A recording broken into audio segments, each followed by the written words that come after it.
Recording in progress. So I will now begin roll call. Sarah Clendenning, Present. Vincent Chente Montalvo, Present. Fernanda Sanchez present, Richard Ortiz, Presente. And Melanie just came in. Very well. Melanie is here. And Christopher Adams, I do not see him, but we have quorum. Okay, so we have quorum. Cool. All right, so we will move on to item 2, non-agenda public comment. If there's anybody from the public who wishes to comment on something that's not on the agenda, you have 2 minutes to speak. Please raise your hand or press *9.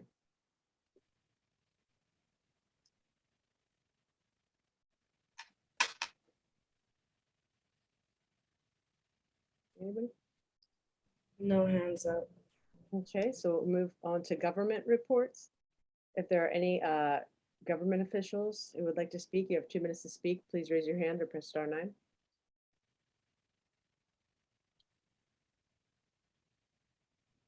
I see no hands. Okay, we'll move to item 4, Planning and Land Use Committee. Discussion and possible action, so 4A, discussion and possible action on letter of support to LA City Planning Commission regarding California Black Walnut, NELA Black Walnut Day. And this is in regard to the Northeast Hillside Ordinance. We have a presentation by NELA Alliance. I think John Arquiza. Do you see John on the attendee I side? see a John Yu. Is that him? Mhm.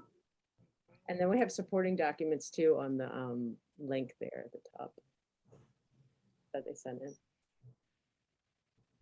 on the agenda. Hey, John.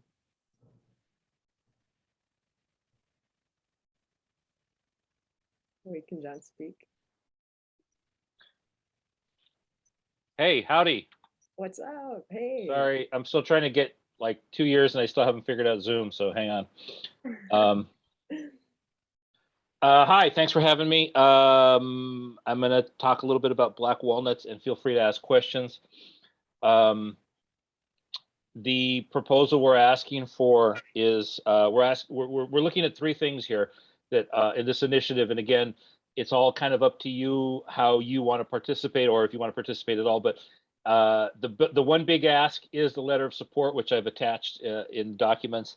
It is a letter to Vince Bertoni.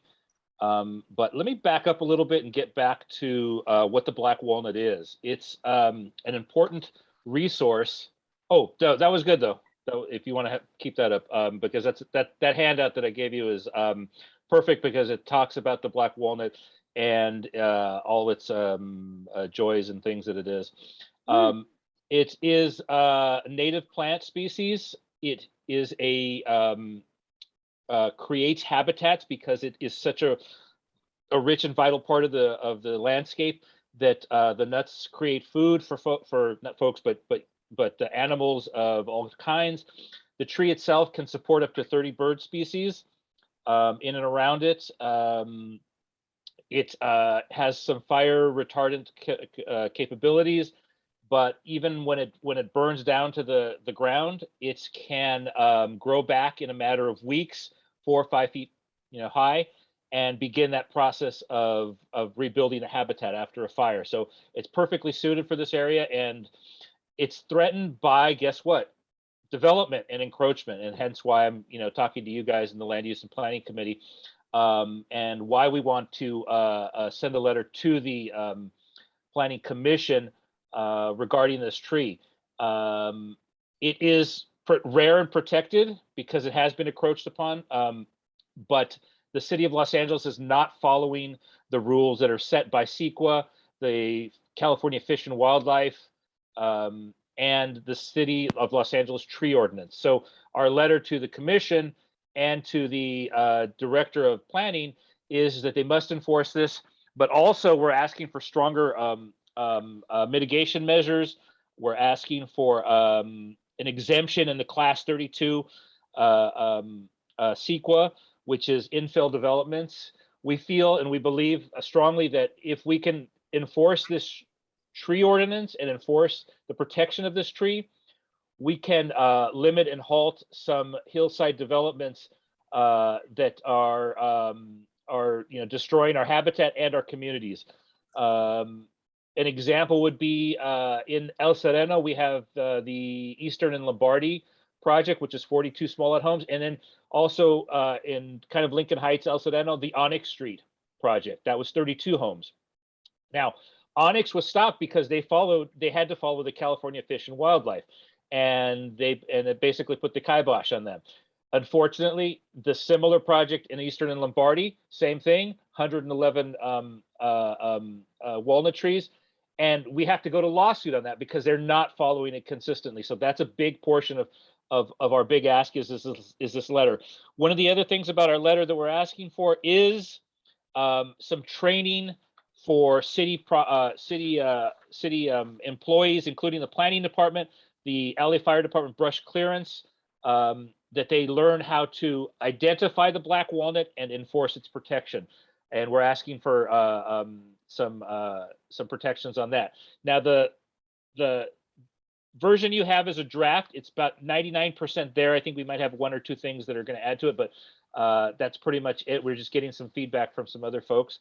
That's our first big ask as part of Black Walnut Day. The second ask would be, do you guys want to participate in NELA Black Walnut Day? Do you have the capacity? Is there somebody in your group that or in your neighborhood council that would be interested in some of the events that we're doing? We're having a planting event in another neighborhood council area. We're having some folks sponsor again the letter, but we're also do you have youth and stuff that want to participate in some of our workshops that include Tongva looking at the black walnut as a Tongva resource. Also a workshop on dye, using the black walnut as a dye and as a food resource. We're also going to have, and our third ask is a mapping exercise, which we're going to go out and take groups of youth and community members out into the woodlands and document the black walnut by creating a maps on iNaturalist. That data will help us understand where the black walnut is most prevalent. As you can see on the map that's on our handout, it stretches from Malibu and ends right at the Northeast Los Angeles area. This is like one of the heaviest concentrations. So we have a lot of black walnuts. We have a lot of work to do.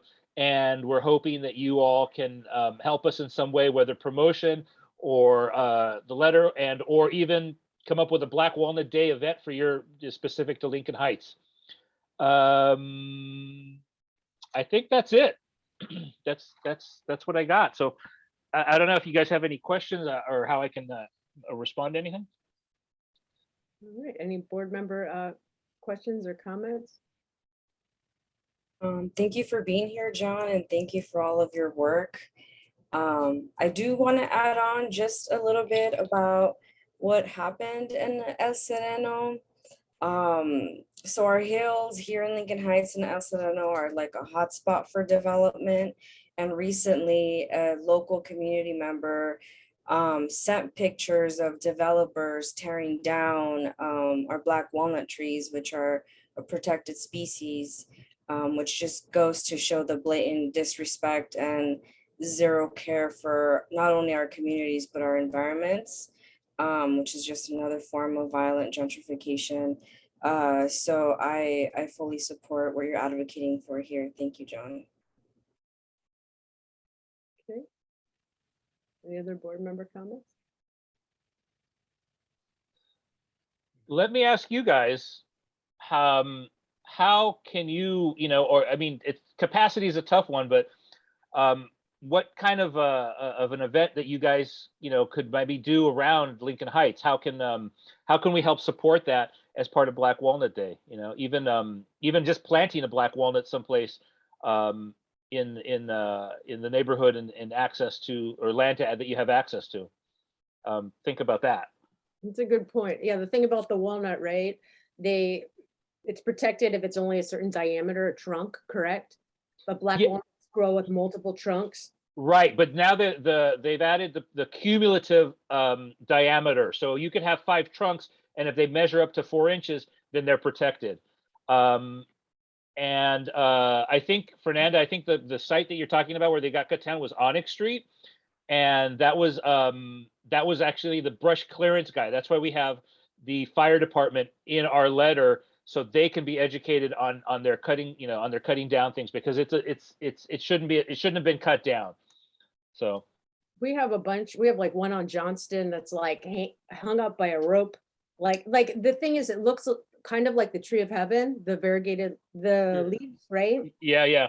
So people like get really confused, and it's so scraggly. The reason that they're still around in Lincoln Heights is because, well, there was no use for the wood. Well, that's what they say was the saving grace with the black walnut, because it was so mangled, they couldn't use it for anything except firewood. But I'll stop talking. Melanie? No. Oh yeah, sorry, go ahead. Hi, John. Thanks for being here. Really excited to help with this. We love our black walnuts. Can you tell me, do you know what its status? Is it protected or threatened? I missed that part. It's the official line is rare and protected, and it's not quite endangered. But one of the asks, if maybe not this year, but next year, one of our asks would be, if we can get some other partners who are used to doing this, a bigger nonprofit that does this, we're asking to maybe start the process of being listed on endangered, which will give it even more protections. But I don't know if we're quite there yet. It's a really long, lengthy process, and there's a lot of science involved in monitoring it and seeing what that. But it's 30% in one of the studies that we cite in the handout. 30% of its habitat has been encroached upon because of urbanization, and so it's because of that it is considered threatened or rare and protected. Sorry. And so I noticed you scroll down. Yes, the QR code is for the petition if you want to sign it. The petition is kind of just keeping us in touch with folks who are interested in doing this. Also, it helps us when we call out for help. In this action against the planning department, we're going to put a call out to help for folks on the people who are on that list. There was one more thing. Sorry, go ahead. Oh, is anybody going to speak? I think Mal had her hand up. Oh, Mel. Oh, no, that was I just wanted clarification on that. I didn't have another question, but yeah, so if you have more to say, please continue. Do you guys, I have some photos, if you don't mind me sharing the screen. Not at all. I can kind of talk you through the their life cycle here. Well, not quite their life cycle, but let's see. Oops.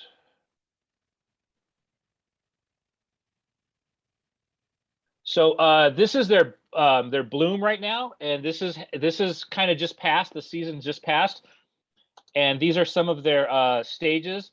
The green one is right after it falls off the tree, then it blackens, and you can see when it blackens, that's when they can use it for a dye.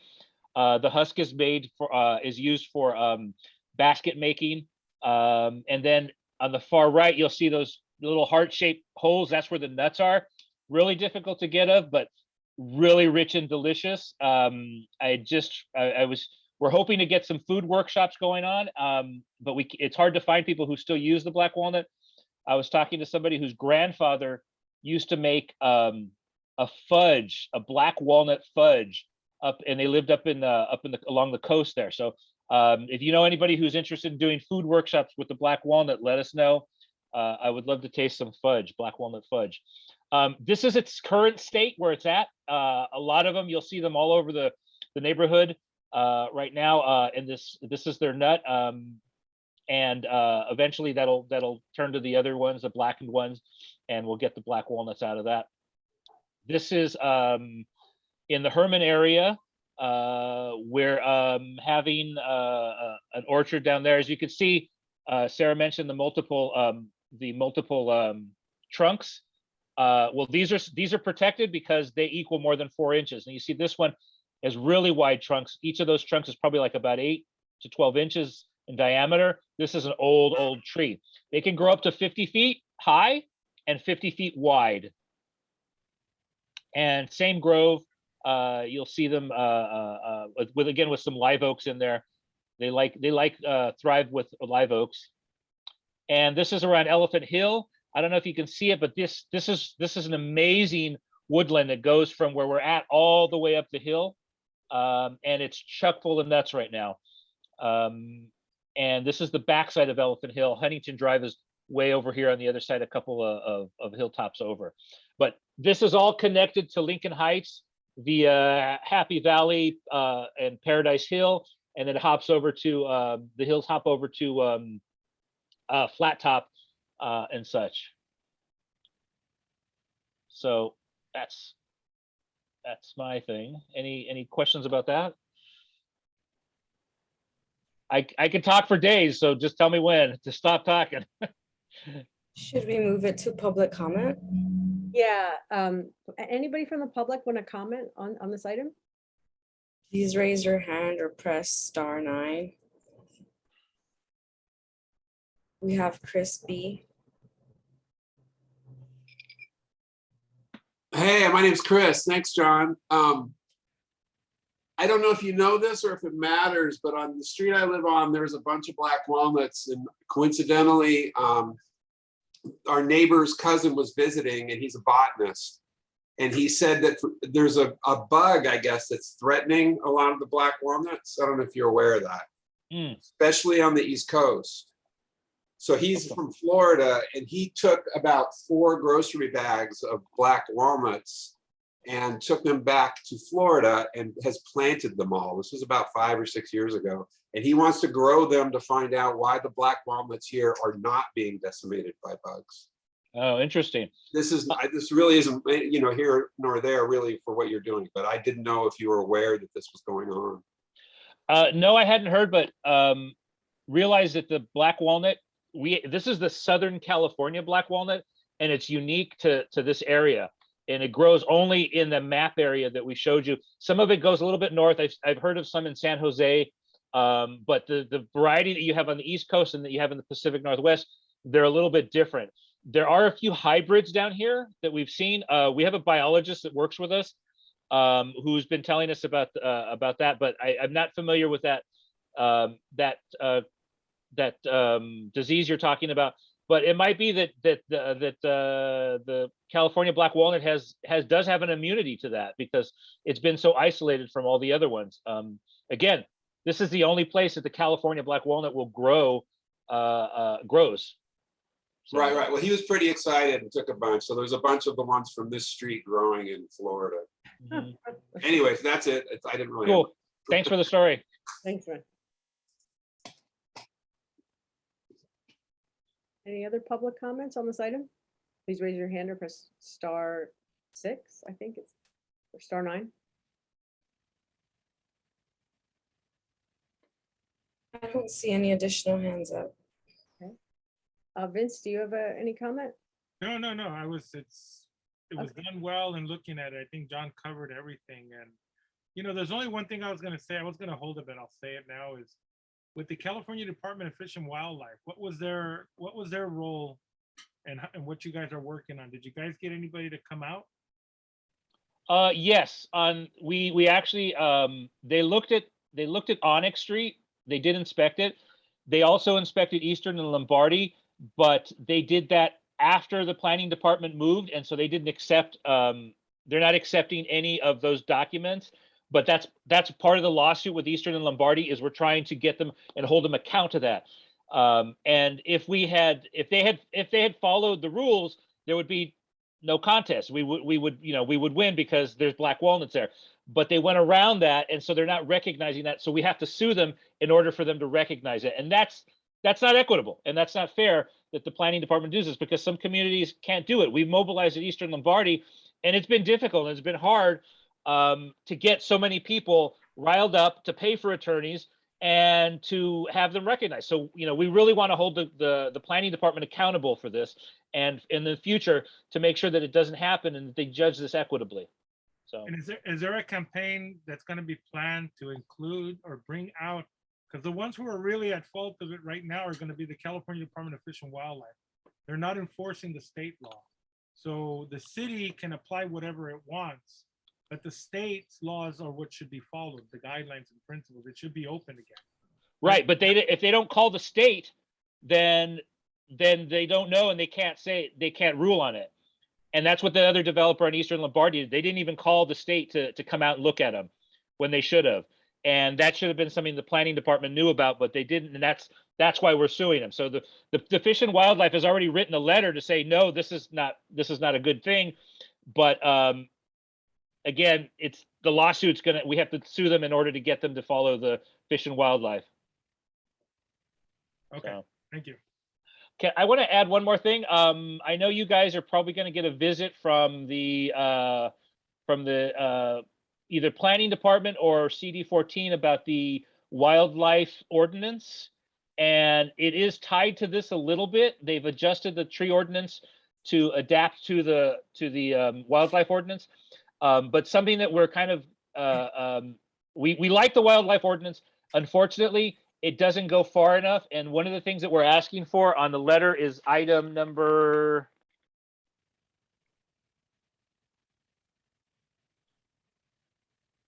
8, which is the mitigation. And what we're asking for is that when they mitigate this through the planning department, through CEQA, is that they ask for a 5-to-1 ratio. And that's something that the wildlife corridor has not, I'm sorry, the wildlife ordinance is not quite strong enough on. So we're hoping that they can change it, and we're hoping that they'll fall on, because we had a presentation yesterday at another a neighborhood council, and we brought that up, and so we're hoping that they can still fix it, because they're like a year out on that one still. So, but I don't want to cause problems with them. Okay, so I'm just saying. Yeah. Any other public comments?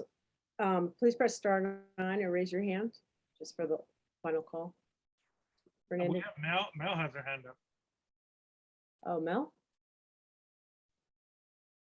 Sorry, is it okay? I know we're in public comment, but I just had a follow-up question to what John just brought up. Is that okay right now?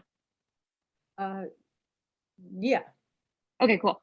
John, well, which item was that in the letter? Number 7? Is that what you're referring to? Is that what would be good to bring up with CD14 when they talk about the wildlife ordinance? Oh yes, I'm sorry, number 7, not number 8. Okay. Okay, good. I just wanted to make sure. Okay, great. Thanks. Well, actually, number 7 and Oh. number 8. I don't know how Okay, let me number look. 8 is impacted by that, but I know number 7 and We can ask. Yeah. Yeah, 5-to-1 area ratio. Yeah, Okay. that'd be Thanks. great. All right. Okay, so with that, so we've done all public comment and board member comments. So with that, I move to motion to approve a letter, right, in support of the California Black Walnut Day. Do we have a second? I second the motion. Okay, roll call, Secretary Sanchez? Sarah Clendenning, Yes. Vincent Chente, Yes. Fernanda Sanchez, yes. Benny Madera, Yes. Melanie Bolamo, Aye. Christopher Adams, Yes. Richard Ortiz. Simon. It's unanimous, motion carries. Motion carries. The letter will be issued. Thank you, John. Sure, thank you. Nice hammer. That's a good one. All right, man. Well, have a So- good one. Okay, and again, is there anybody you can put us in touch with that might be interested in doing an event or something like that? Is if there's like a beautification or an environmental committee? That would be our Environmental Justice Committee, I think, or Outreach and Events, right? Ben? Chente, Right. Yeah. So, yeah, we'll do that. We'll do Okay, that at the general board. Mhm. okay. I'll announce it. Yeah. All right, sounds good. Great. Okay, cool. Thank you, guys. Take care. Oh, we have Mel. She had her hand up. I don't know if it's important. Yeah, I'm happy to volunteer for that, but if we should do that through environmental justice committee, then I can wait for that. But I'm willing to be that person, but we can talk about it. Bye. Okay, so just get me posted. If you guys want, we're having a planning meeting this Friday. If anybody wants to attend, it's at 7 o'clock at the Los Angeles College Prep Academy in Herman. And they've got like dozens of black walnut trees all over the place. So it's a beautiful space. So if you guys want to join us and you want to participate in some sort of activity, we're going to have a bunch of folks there that are either teachers or educators and are looking to do workshops and stuff. So please join us. You can email me and I'll try to forward you the information as ASAP. Okay. What time was that at? 7 p.m. Thank you. Thank you, guys. Bye-bye. Have a good night. Okay, so we're gonna move on to the next item. Item 4B. Presentation about 3601 North Mission Road / 2010 North Lincoln Park Ave. New proposed mixed income development it's in the pre-design phases. Mixed income density bonus project proposed for 8 parcels. 3601 North Mission, 2010 Lincoln Park, 3609 North Mission, 3615 North Mission, 2016 North Lincoln Park Ave, 2020 North Lincoln Park Ave, 2026 North Lincoln Park Ave, 2030 North Lincoln Park Ave, and 2036 North Lincoln Park Ave. So an application was just submitted to city planning for a zoning hearing, I guess. It would be a new apartment building, check for zoning requirements, new 7-story, 177 unit. They still have to figure out how many very low income units, affordable housing apartment to include 5-story type 3A apartment over 2-story type 1A apartment / parking garage. It's subject to LAMC 12.22A25. Oh yeah. With additional incentives per LAMC 12.24U26. So they're asking for entitlements to exceed the density, is what the zoning thing says, I guess. So the presenter is Brian Silveira and Associates. Let's see, is there a representative?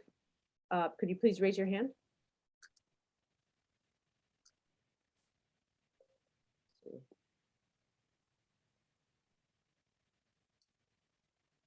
I went ahead and promoted Brian.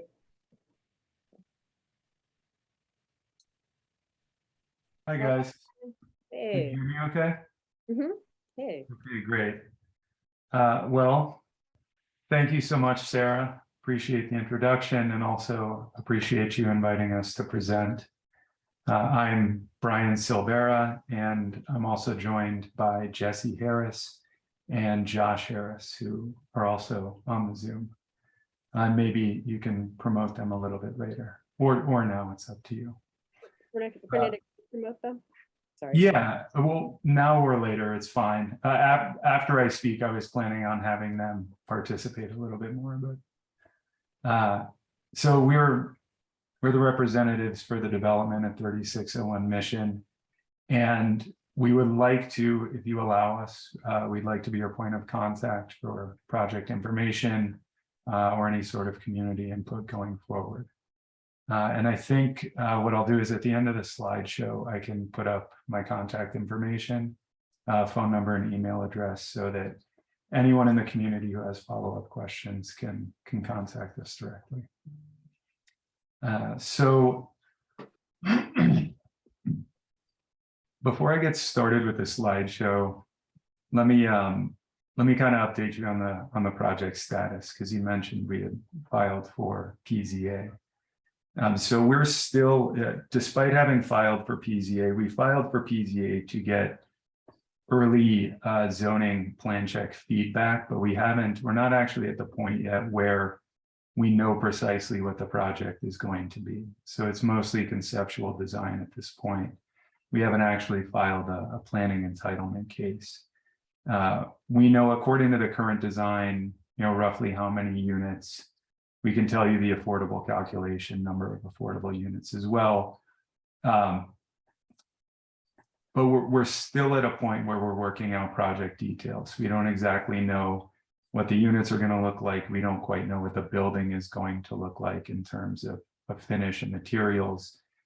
And so we wanted to come to you and, to the extent possible, give your committee and the community an opportunity to have some input into that design. And I don't want to be misleading when I say to the extent possible. That doesn't mean that if the community tells us they want half as many units that we're going to come back with a project half the size.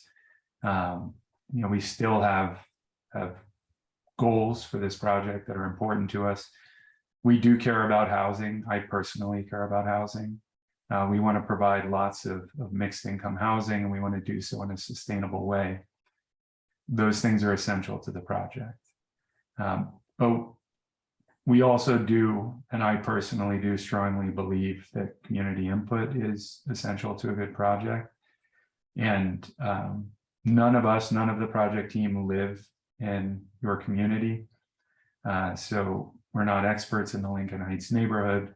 And we're hoping to learn as much as we can from this group. And we're here to listen. So with that said, I will go ahead and move on to this slideshow.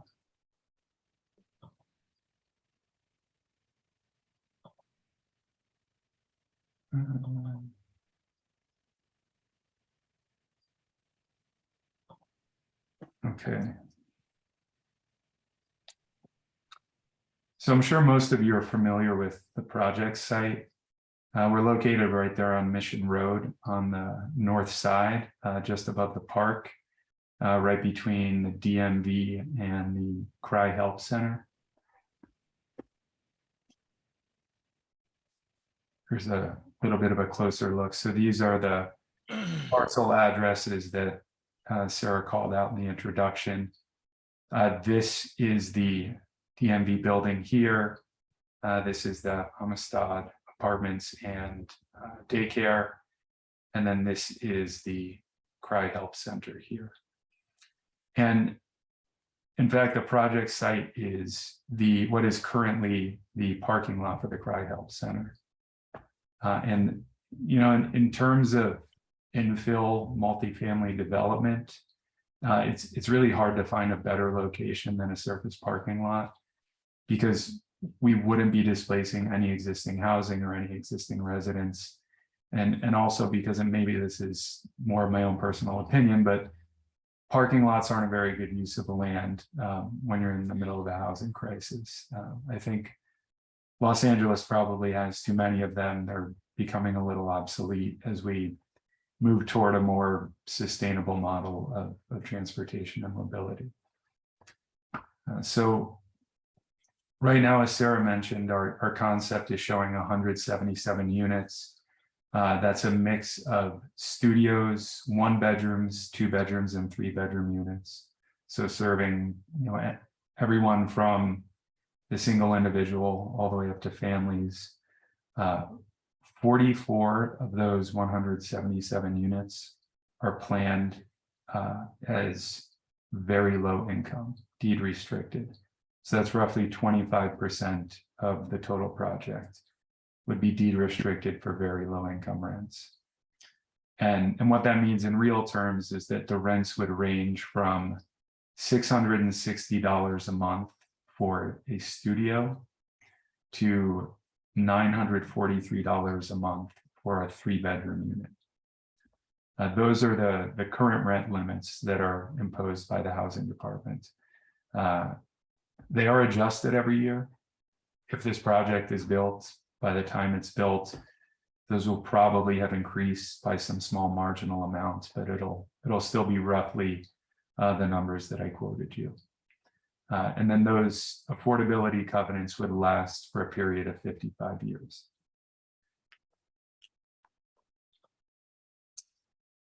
So here is a rough site plan, conceptual site plan for what we're envisioning.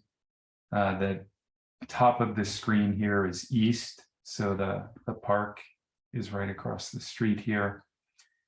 This is Lincoln Park Avenue, and then Barbie over here on the left. The blue rectangles on this plan represent units. They're color coded according to type. So the darker blue are the 3 bedroom units, lightest blue are the studios, and, you know, graded in between. The corridors are shown in white, and then the green is all common open space.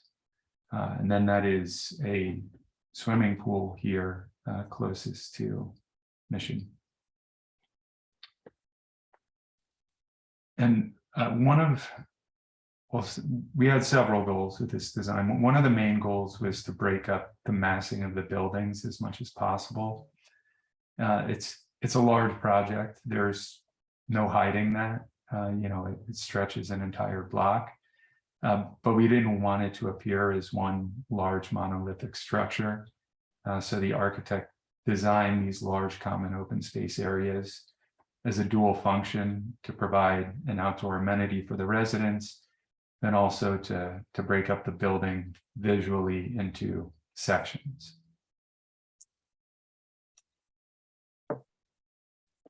And what you're looking at here is a massing concept. So this is all based on the two-dimensional block drawing I just showed you. This is the view from the corner of Mission Road and Lincoln Park. So if you're standing in the park looking north, this would be the view you'd see. The first 2 floors are podium deck. They would contain our parking, roughly 100 spaces for the residents. And then the parking would be wrapped, which is just a fancy way of saying that it would be to the interior, and on the exterior of the building, there would be functional space. So in this case here, you can see on the corner of the building, this would be lobby, and this would, excuse me, above it, this would probably be something like amenity space, a gym or a rec room.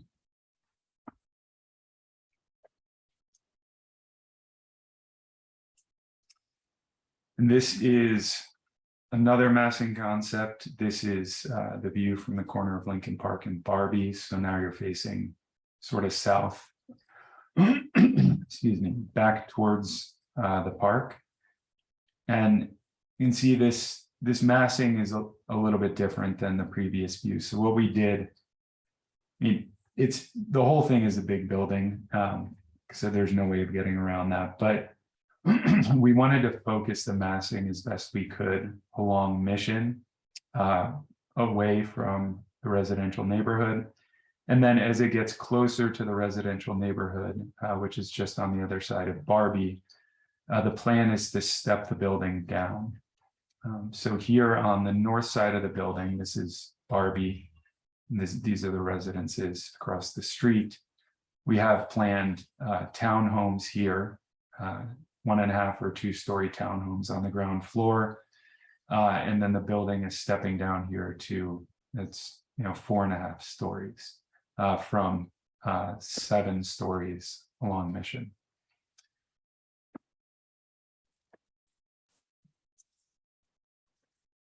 Then these are the last couple slides I wanted to show you.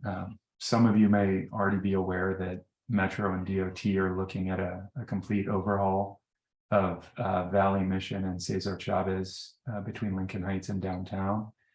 And those plans include a protected bicycle lane, new sidewalk, new parkway, and a dedicated bus lane.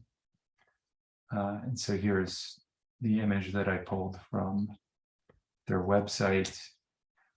This is the route that they're envisioning. So the reason I pulled this up is I don't know how long the city is going to take to do this, or like with anything they do, if it's ever going to get done. But it seems like the plan is in the works. If they were to achieve this, it would create a very strong commuting connection between the area around our project in downtown Los Angeles, facilitating bus commuting, facilitating bicycle commuting, and even walking. So I think I will leave it there for now. We're really eager to hear what you guys think, and happy to answer questions and discuss the project. So thank you very much. Thank you, Brian. Should we open it to board member or public comments first, guys? Maybe I think we should do a public and then we can come back to the board. so we'll go straight to the public. If there's anybody from the public who wishes a comment on this item, please press *9 or raise your hand. And you have 2 minutes to speak.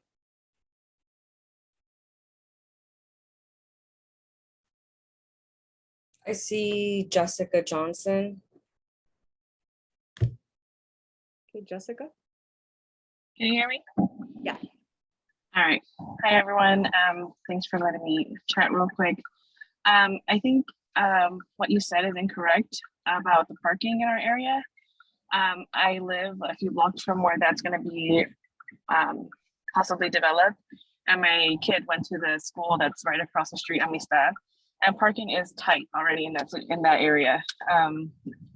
Drop off and pickup was a disaster. They have a very narrow strip for parking, so it's very hard to get in. Just in general, there is no parking. Drop off was at 9, so I don't think that's correct that parking lots aren't becoming obsolete in LA. Most of those properties in the area are multifamily properties, so it looks like one house, but it's like 3, and so there's more than one car. So parking lots aren't necessarily obsolete, especially not in that area. An example of the brine that's opening up soon also in that area has proposed a whole bunch of units as well. I don't remember the exact number, but there are not enough parking spots for that building either.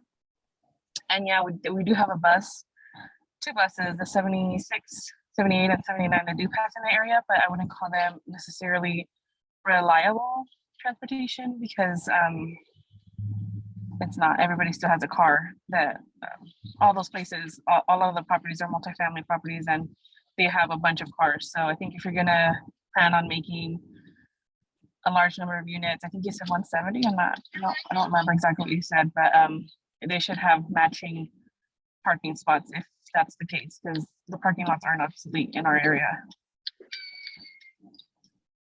That's it. Thank you. Thank you, Jessica. We have Cindy P. Hello. Hi. Hi, everyone. My name is Cindy. I live across the street from this rehabilitation center. I've lived here my entire life. And Brian, this parking lot that you think is a poor use of land is not just a parking lot. It's the area where the people inside the health center have their community events. That's where they go and they have their open rec time. It's very important for these people to be able to go outside and, you know, be out in nature. It's the only area they can, you know, are allowed to be in. On Sundays, their families come over and they have music and social events. Every year there's a 4th of July party. You know, it's not just a poor use of land and it's not just a parking lot.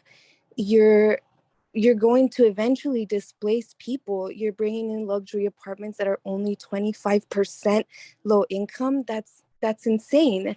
The apartment right across the street is 100% low income. If you're going to build an apartment, I urge you to please consider making it 100% low income. It's like, this is a low income community.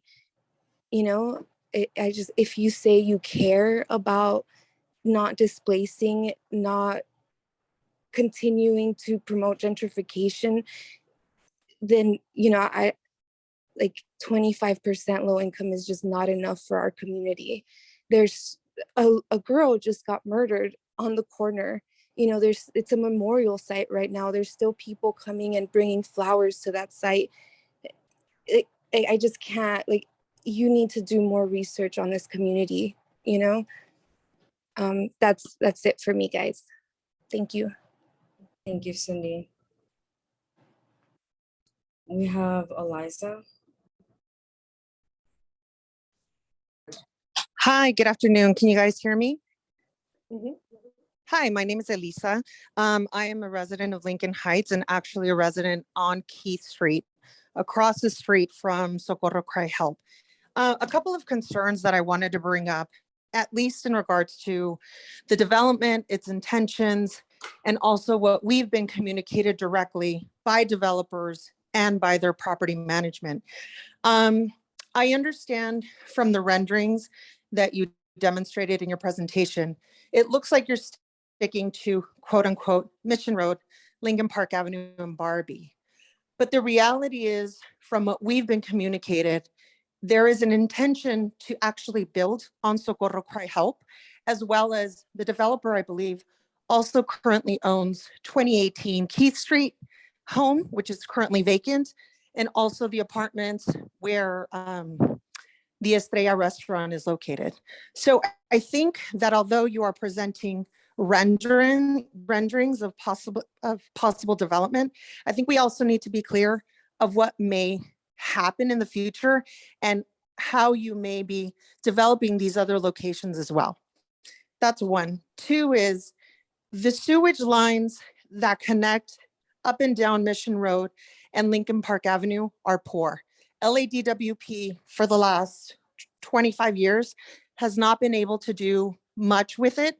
And so now my question is, if you're planning on introducing 100+ apartments, what are the water lines going to look like? As it is, anytime we have thunderstorms like the ones we just experienced overnight, you're going to have a massive upload of water that can't be dispersed and or cleared away through any strong waterway.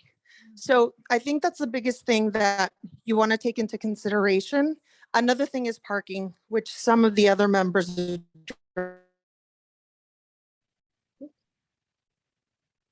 Lisa?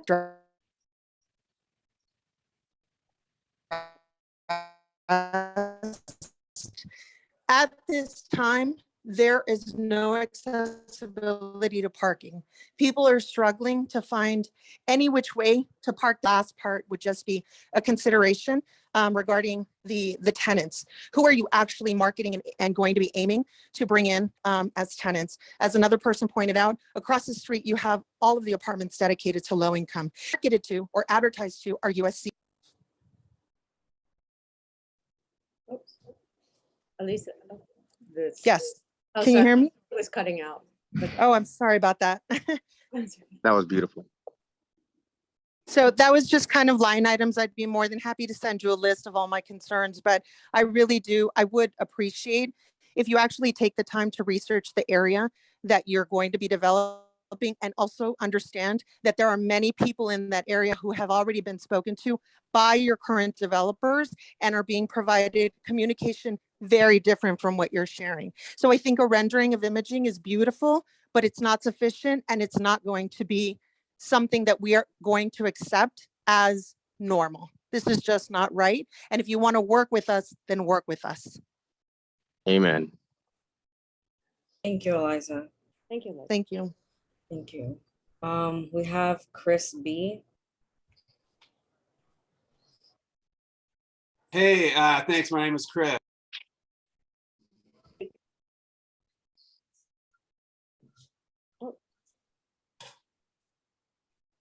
Chris? Can you hear me? Yeah, I can hear you now. Sorry. I can't think of another building remotely that tall within miles of that location. It's massive. I don't care if it's luxury homes or all for homeless people. It's just ridiculously large.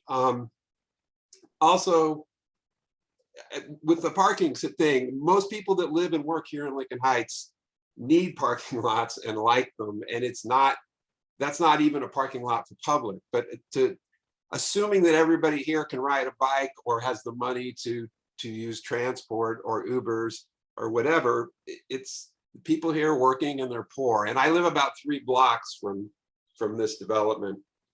But basically, it's gigantic. I mean, I don't think there's anything that size other than the hospital within, nearby.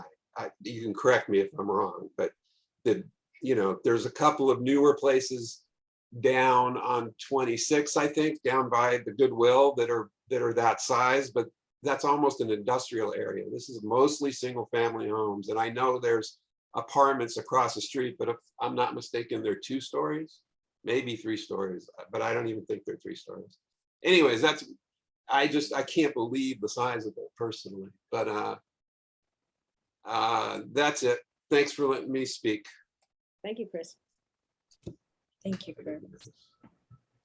Any other public comment? Please raise your hand or press *9. This is more important. We have Gabriel.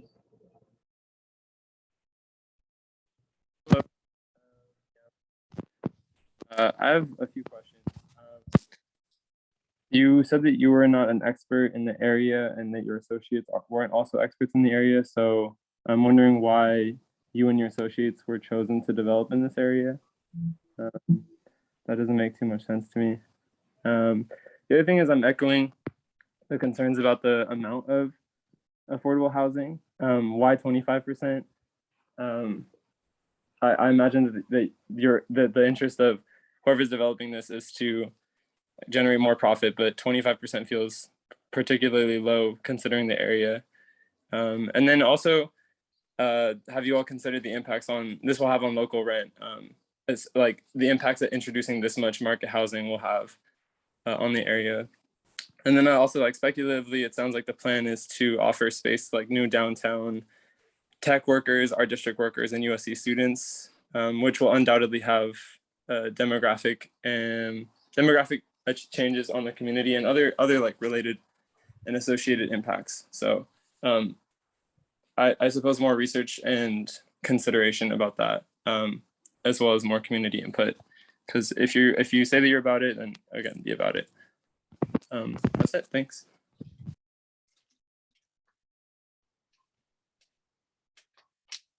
Any other public comments? Please raise your hand or press star 9.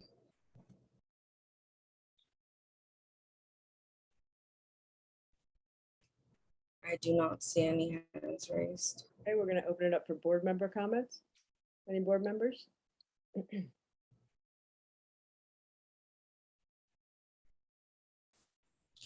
Mr. Adams. Yeah, can you guys hear me? I don't know if my mic, yeah, all right, great. The rendering, for one, does not fit into the aesthetics of the community. The amount of units, it's almost laughable to consider that only 25% of it is going to go to low-income housing. And then at the end of this 55-year time frame, you guys are going to do whatever you guys want.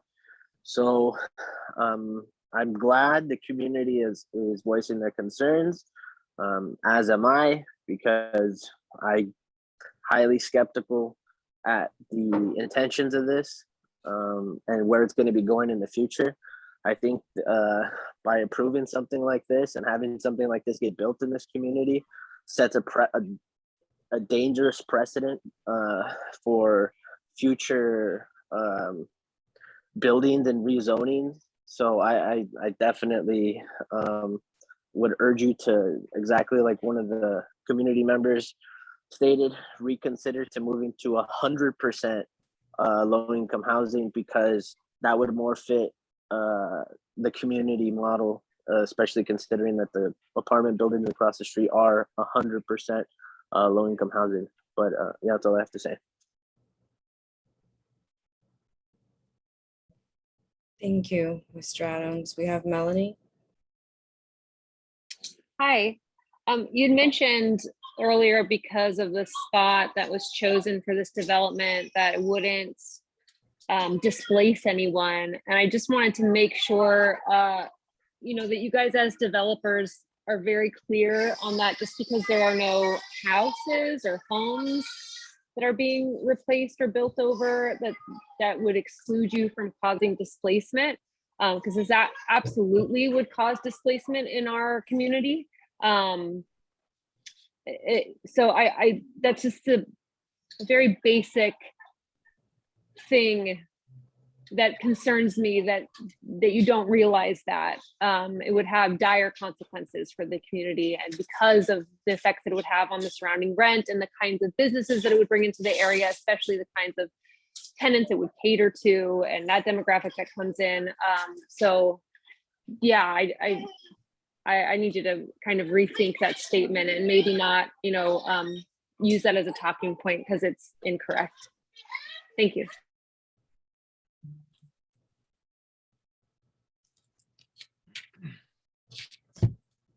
Thank you, Melanie. We have Vincent. Brian, so I think one of the key things developers have to know too about the city, when you mentioned, and also to Mr. Adams, one of our committee members, about the 55-year covenant. So what we found out about our 30-year covenants is that they didn't work. They didn't produce down the trickle housing effect that it's supposed to, and they're reapplying it with the same regulations, which was beneficial to developers, because developers exploited the public's money, land and land use regulations that they had that favored them. So automatically when a developer for me comes up and says that there's the 55-year covenant that will hold them accountable, we're not going to buy it. What it is that they're participating in the kicking down the road of our housing issues because they've been doing it for the past 100 years. And so that makes most developers complicit to the problems that we have today. It's not only the exploitation of the homeless, the houseless, but it's the exploitation of our public taxpayers' dollars that you'll use for these venues to be built or get your subsidies for. I think that's something that if people come into this community and say that you guys are coming in good intentions and want to be good neighbors, when you peel back the cover to see the business components of it, you're wolves in sheep's clothing. And our communities are waking up now to these effects. You can put a nice shine on it, but we can see right through it. I think that's something that all developers are going to have resistance against in these communities as we're facing more homelessness because of your developments. And the 25%, yeah, it's a profit margin thing. We understand that. You got to make money on your developments, but not on the backs of the people here. Just your presence, even in this meeting today, is it sends a message for developers that our areas are going to be exploited as they have been in the past 100 years in the city of Los Angeles. You're only here because the land is cheap. You're only here because our elected officials neglected these lands and then opened them up to you because you guys have the money in the capital to do it now and exploit on their backs. So for the one question I do have for you, and that's just to wrap what I just set up, is you mentioned how much the rents were going to be for the low incomes. How much of the rents are going to be for the other 75 units that are going to be there, that are fair market housing? Because what I want people to understand is that completely, just by that, this development hasn't even been put into play yet or anything, will exploit so many of our people from this neighborhood. It's not funny anymore. And that question I would like you to answer for our committee and the public.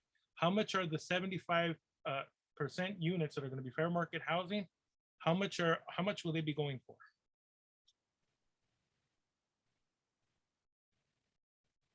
Would you like me to answer that right now or wait until board comments? No, yes, Brian, if you can right now. Sure, I'd be happy to. Well, the quick answer is we don't know, because market rents are market rents, so they're determined by the market. What I can tell you that I know for certain is that we don't have enough units in Los Angeles, and that's part of the reason why the rents are so high. And I know that there are people on either side of this, but there's a lot of good data to show that if we build units to meet the current demand or the future demand, that the prices will stabilize, that they'll go down. Yeah, that's trickle down housing. That doesn't work. That's why we have a 55-year instead of our 30-year. It didn't work. And the statement that you made right now, that we don't know, as an investor into a community, you play us as a fool here. There is no person that's going to come into an investment without understanding what the possible return would be on your units. You said it yourself in the beginning.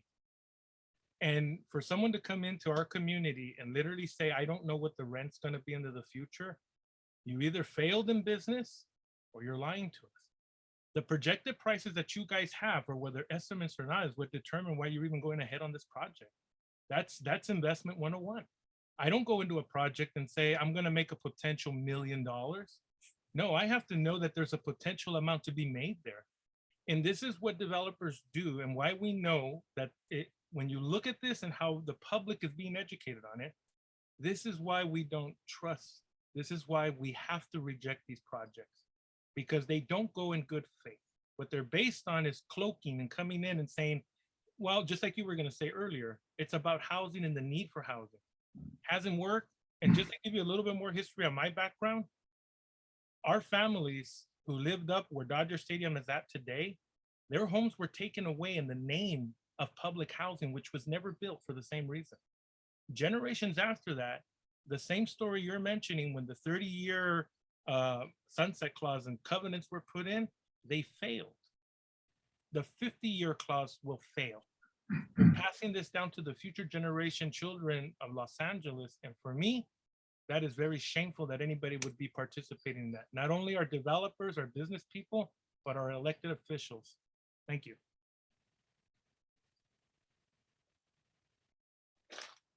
Thank you, Chente.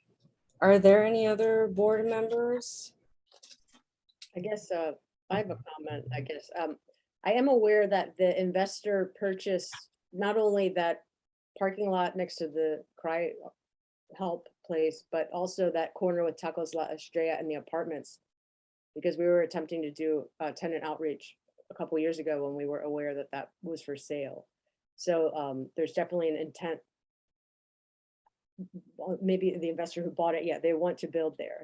That's how it was marketed as well when it was for sale. In proximity to USC, you know, stuff like that. But I want you to know, Brian, also the site that is a parking lot. It's actually, when you're there, it's a walled in old, like it has a volleyball court. It has big trees. It's an outdoor area for people. For the people, the residents of that place, but it's also a historic site. It's the site of the ostrich farm, the Lincoln Park ostrich farm and the alligator farm were right there. So, you know, Lincoln Park's it's the oldest park. Well, yeah, 1880, I think it was started as East Los Angeles Park and then East Lake Park and then Lincoln Park. I'm also worried about like capitalizing on our public assets, how we've seen with like the Cornfield Park. It's now being used as sort of a backyard amenity to these condos that themselves, they lack green space. So it's kind of like live on the park, you know? And I know that they plan on draining the park and, you know, we hope to have a voice in what happens with our park. But in any case, yeah, the historic site, I would advise you to go through the Sanborn maps, learn about like the Selig Zoo and the Lincoln Park and where the DMV was. That was a roller skating rink, and it had a what is that called? Roller coaster. Yeah, it was that area kind of was decimated where the Selig Zoo was. The entry was where the 7-Eleven is, and that was not public land, but it was open space. And it was ultimately, the city zoned it for these industrial uses. So we ended up having like a Forever 21 that is like a mile long, you know, in any case. And that's where the water comes down. There's a water tributary. So that's also an issue. So Lincoln Park, that area was all swampy. That's what I have to say. Thank you, Sarah. Yeah, I have a comment too, if there are no other board members that want to speak. No, I don't see any for any, but I did see someone in the public raise their hand.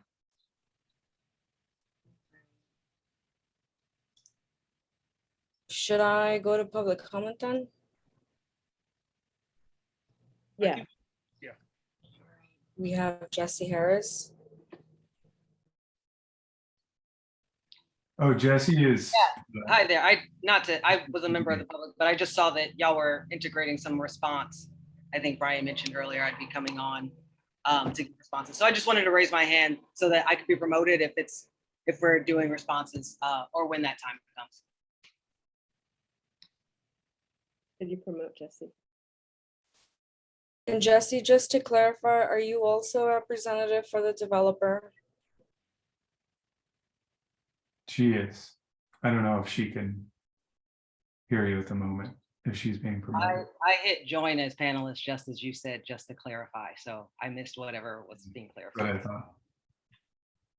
I answered the question for you because I knew you were transitioning, but they asked if you were also a representative for the developer. So you can answer yourself. I work with Brian Silveira in his office. My name is Jesse. Any pronouns are fine. Just to introduce myself. And then I raised my hand. I know I'm not a member of the public, but I wasn't sure when we were going to do responses. And so I just wanted to make myself known that, you know, whenever we start responding, I can contribute to that. But I'll sit in the background until we're ready for responses. Thank you, Jesse. So I'll go ahead and move forward with my comment. I have a serious issue with the lack of transparency here. Especially just everything that I heard from your presentation. I do have to say that I completely second all of the public comment and my fellow board members.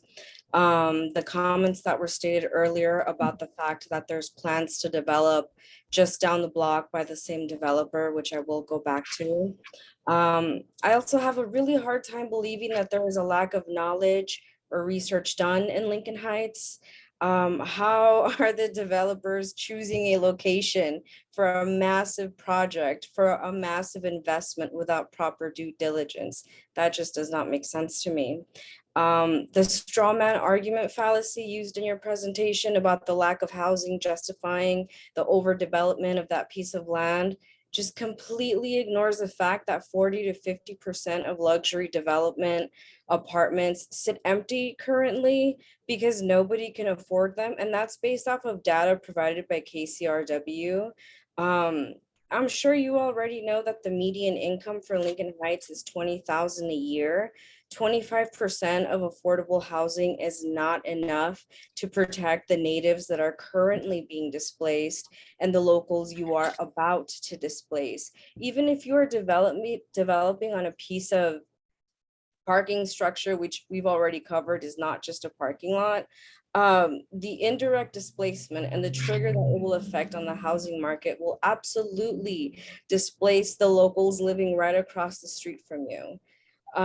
Have you walked down Mission? Have you visited the park? Have you seen the tents just down the street? Homelessness is a reality that our locals are currently facing because we are being displaced left and right. And there is no room for luxury apartments here in Lincoln Heights. There is no room for overdevelopment of our low income community. Lincoln Heights is the first neighborhood of Los Angeles. We are full of rich cultural history, and we are currently facing displacement and erasure at a rapid, unprecedented rate. And your project will absolutely contribute to that. And I also do want to emphasize that that land that you guys are looking at is not just an empty parking lot. It literally is a community rehab center. I have family, I lived there across the street for many years. I'm very familiar with that piece of land. And I truly do not see that tiny parking space that they have within that walled community to fit 177 luxury units. That rehab center is absolutely going to be torn down for this project. And as mentioned earlier, the property just down the block that has been already purchased by the same developer, there's plans to redevelop that entire block. The intentions here are alarming and the lack of transparency is obvious. Thank you. Well, there's no action on this item. It was the applicant doing his due diligence here to get some feedback from the people of Lincoln Heights on the proposal, right, Brian? So you would back again with another proposal perhaps in the future? I'd love, yeah, we'd love to have the opportunity to respond to some of the questions and things that were said, if that's okay, before we leave and come back.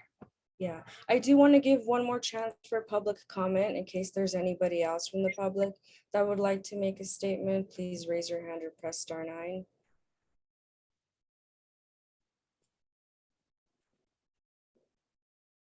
All right, there are no public comments. All right. All right, well, thank you, Brian and Jesse. All right. We'll wait for you to come back with another proposal, I suppose. Thank you. May we respond to some of the questions? Yeah, that takes take a couple minutes to respond to the questions. Yeah. Okay, sure. There are just a couple I want to very quickly respond to, and then I think I want to let Jessie speak because she hasn't yet. This issue of the parking lot. So when I said it was not the best use of land, I wasn't meaning to say that the best use of land would be to completely eliminate parking lots and replace them with something else. What I meant is that a piece of land that's a parking lot can be housing and a parking lot. It ought not to just be a surface parking lot. Just a surface parking lot is a misuse of land, in my opinion. The other thing I wanted to point out is that we are replacing, as part of our proposal, the parking that's currently on that parking lot. And that is separate from the parking that we're supplying to the residents. So we would create a separate parking entrance that would function as the parking entrance for the Cry Help Center. And they would keep the same number of parking spaces. So there's no net loss in parking. There's a net increase in parking plus the housing, which I think is a net benefit, but I understand some disagree. And then, I'm sorry, there was one other, oh yeah, last thing I wanted to respond to, the statement about not being an expert in Lincoln Heights, that came from my time on the Venice Neighborhood Council, because I was on the Land Use and Planning Committee there for a number of years. And we never appreciated when people from outside of Venice, developers and their representatives who didn't know Venice very well, came in and assumed to understand what the community needed. So when I say I'm not an expert, I mean I'm not an expert. You are the experts. That doesn't mean I don't understand what it means to develop in this community, in any community. I don't understand my own project. It simply means I'm an outsider that's trying to get a better understanding of your community. So that's all I meant by that. And Jesse, please take the mic from me. Thanks, Brian. And I honestly just wanted to thank everyone here for their context. As Brian mentioned, we are not in the area, and we are definitely invested in understanding the area, and that means understanding people in the area. You can look at topographic maps and do research on numbers, but I think it's invaluable to actually hear directly from people who care about what happens in their neighborhood and want to see the best for their community. So thank you right off the bat just for providing that. I got into urban planning. I started out working with disabled adults and homeless youth, and I fell down this rabbit hole of like, why is our housing issue so dire? Like, how did we get here? And what do we do about it? And I fell so far down the rabbit hole that I got a master's in urban planning. And then I was like, I guess I'm an urban planner now. And really, I wanted to do something that encouraged affordable housing. And based on the economic system that we live within, this is how affordable housing is produced. It's produced, the US used to produce a lot of government-run affordable housing, and that's a whole mixed bag.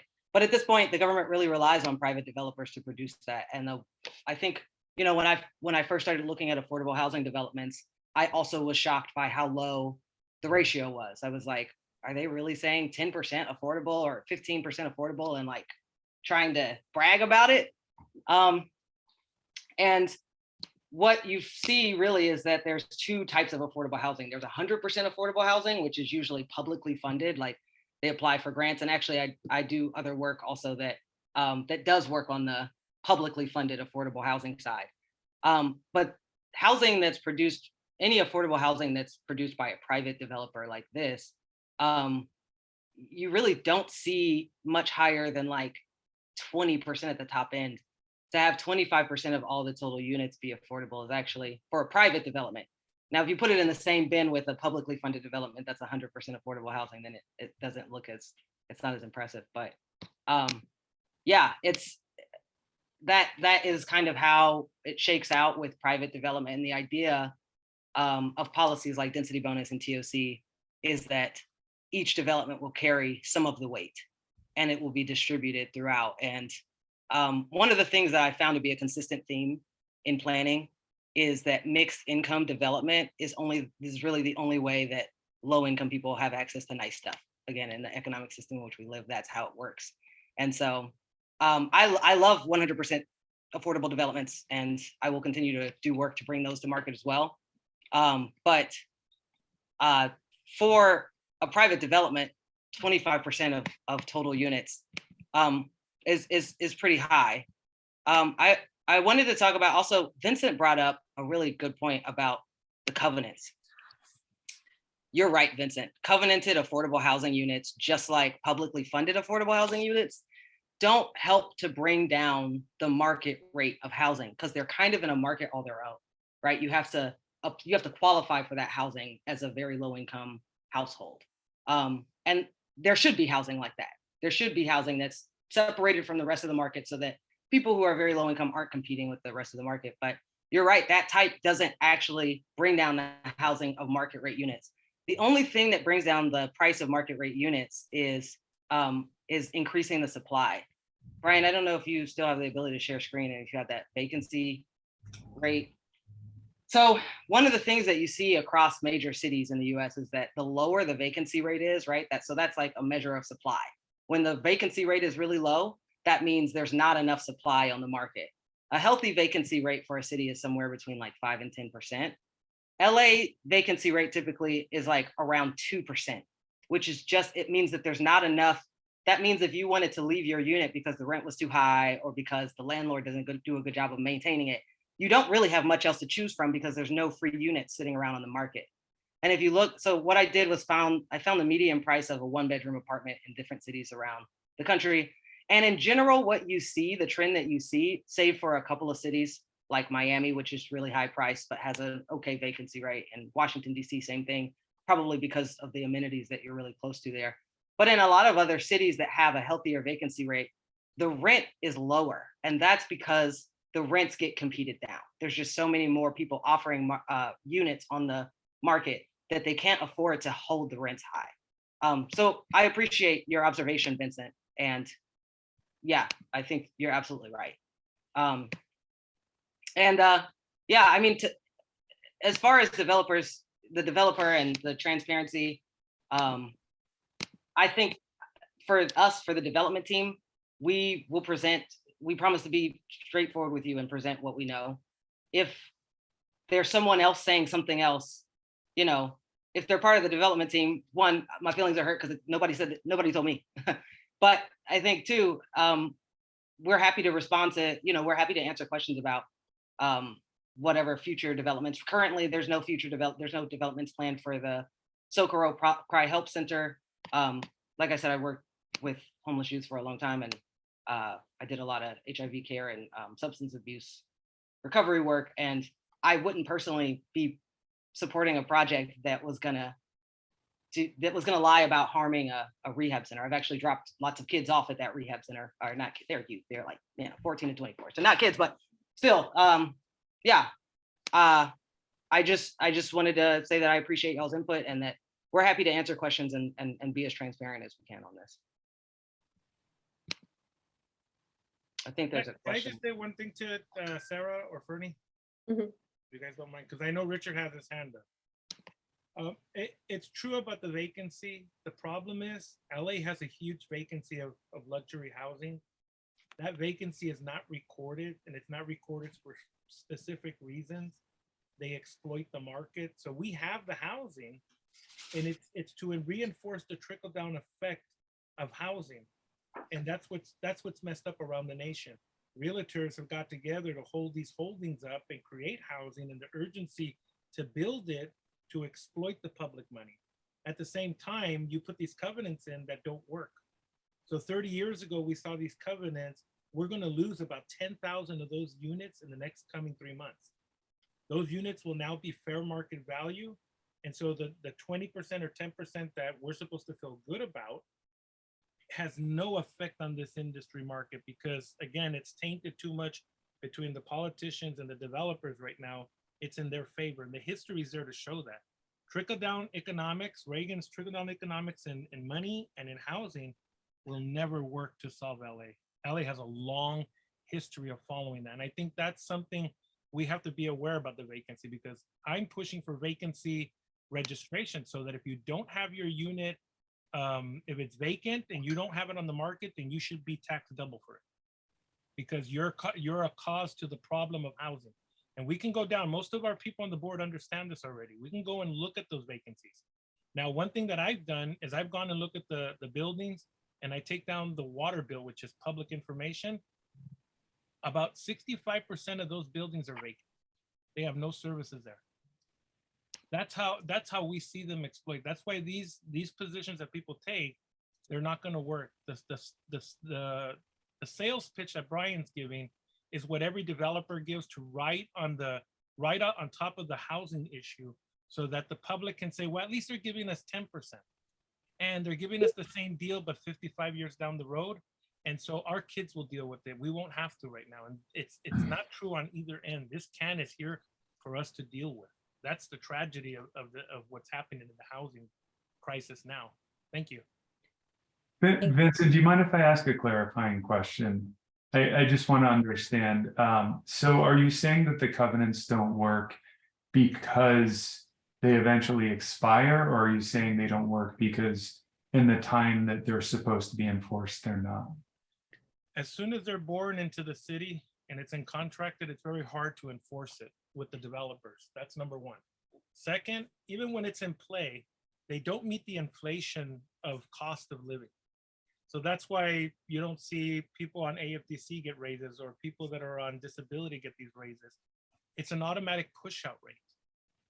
So these things are just to kick it down the road. And we have 30 years of written historical document.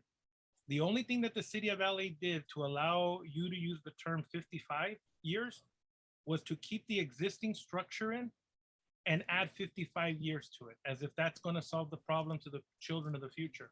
It didn't solve the problem 30 years ago. It will not solve the problem 55 years from now. It would only exacerbate it now. And you're not giving enough housing percentage to the housing issues we have now as the population grows.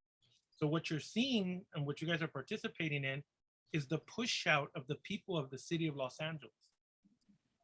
And these are the unwanted, because this figure here that you guys use, you guys are probably using the RENA numbers. You're not using actually census numbers that say these areas lower the income. When you make your projection financially on what the base of people that are here, these are low income according to the census. But if you use the RENA numbers that the city's providing, the city is saying that these are 70,000 a year people that are making this type of money here. That's not the case. That's it. That's not only inflated and immoral to what they're doing to the standards, right? But it's also people are aware of it because they want a different type of people to come in. This is going to be a 6-figure income city, and we can feel it because you can't buy nothing anymore. We're hearing it as council members from our community. They can't pay rent. They can't do anything. Their stores are being taken away. So some of the commercial units that you'll provide, they're not going to go to a mom and pop shop that's going to cater to the price of the locals. You'll probably put a shop in there that'll probably end up wiping out the whole community, and they will have nowhere to buy products. These markets that are here, as they rise, they go by money.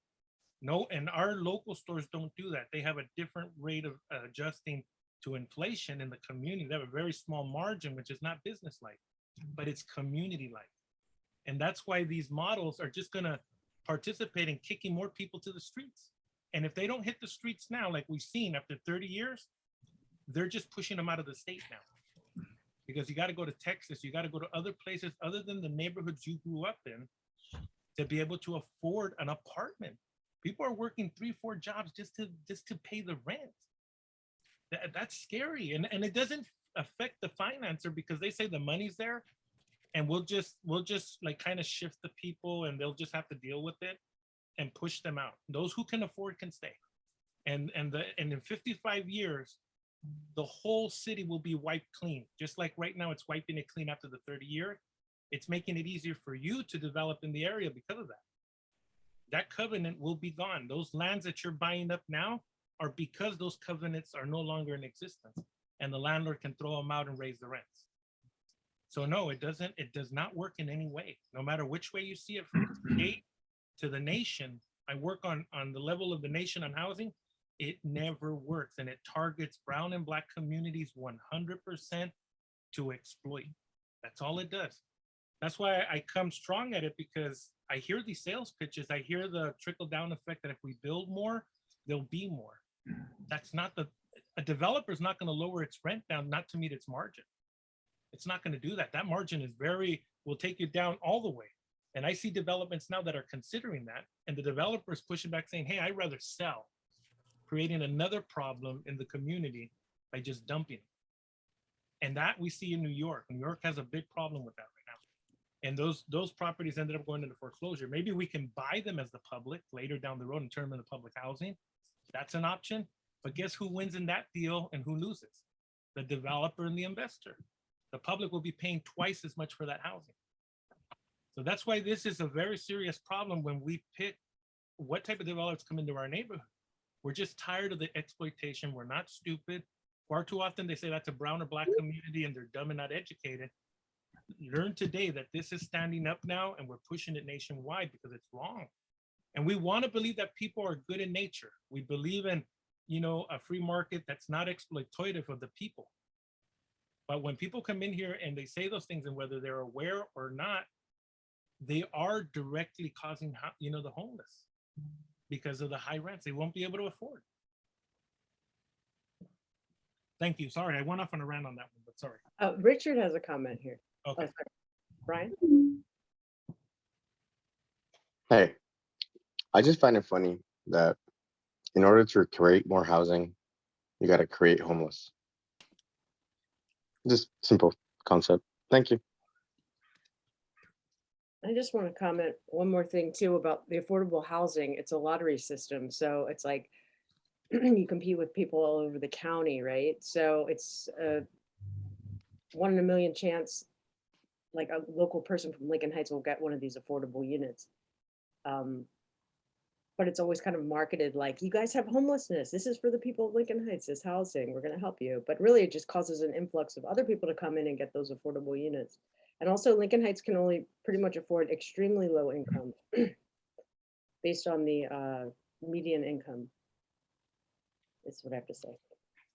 So my understanding, Sarah, you're right, it is a lottery system. If the landlord or the building owner doesn't have a preference, they're just taking on tenants like any landlord would take on tenants. But there is a way, the landlord still can pick tenants from pre-qualified, very low income folks. So I've seen this done in other communities, including Venice, where the owner or the landlord will agree to take on certain folks, and they've actually, developers have been brought lists of people who have been recently displaced in the community who might qualify as very low income, and then they are assigned an opportunity to be in that new development. So if you want to work on that with us, we'd be happy to bring it to the developer and to continue to have that conversation. Cool. Thank you, Brian. Thank you. Right, I think I saw a public comment. So we have 2 more public comments and then. We have Eliza. Hi, thank you. I was just going to add something to, I believe it's Jess. So when I was referring to the idea of transparency, and I don't know if maybe that's when I cut off, I am one of the residents, one of the 2 residents and owners of the homes on Keith Street who have not sold to the investor/developer. So when you mention about this idea of, well, Socorro Cry Help is going to stay there, the other lands that are being purchased are not going to be folded in and developed. That is not true, because that is not what we have been told when we were approached to have our properties purchased. Socorro Cry Help, by the way, was asked to leave, and they have not been there for the last month. How do we know this? Because we had a relationship with the Socorro Cry people that we've known for about 20 years now, because that's how long they've been there. So I feel like when I hear commentary about, if we didn't know this, well, then we kind of feel, like we've been left out of the loop. Well, then there's a big loop here that you're being left out of, because the reality is these are the conversations that are being had with the residents, such as myself, who live across the street where you're planning on developing. And not only across the street, but also all the developments on our block behind us and in and around us. And again, to everyone's point, I thank the board members, I thank the public, because everything that you mentioned is very much true. And again, if you want to collaborate with us, I think that's one mentions. Thank you. Thank you, Eliza, for that information and that comment, and I will return to that. But for now, we have Gabriel.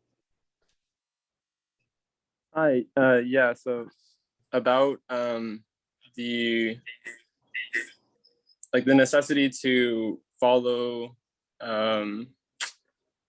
housing standards to develop affordable housing.